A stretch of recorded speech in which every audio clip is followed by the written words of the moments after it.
প্রিয় দর্শক, ফরিদগঞ্জ পোস্টে আপনাদের স্বাগতম।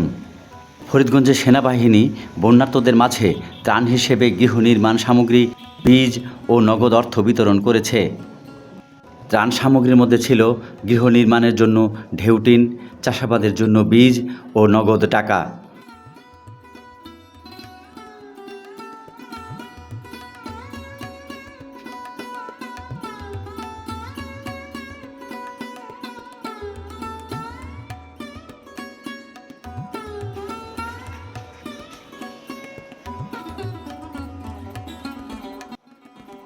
আপনার নাম? মোহাম্মদ হোসেন। বাবার নাম? ইব্রাহিম খলিফা।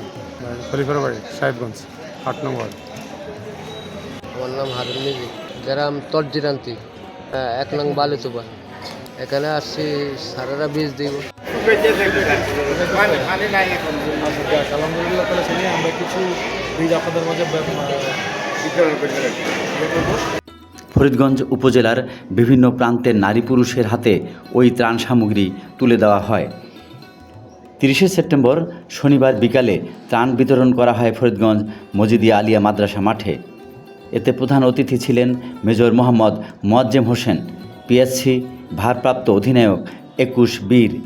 আরও উপস্থিত ছিলেন উপজেলা কৃষি officer Kallol Kishore Sarkar, senior warrant officer Mohammad Ziaul Haque, SI Mahbur Rahman প্রমুখ। সেনা সূত্র জানিয়েছে, চাঁদপুর জেলাব্যাপী তাদের ত্রাণ কার্যক্রম অব্যাহত থাকবে।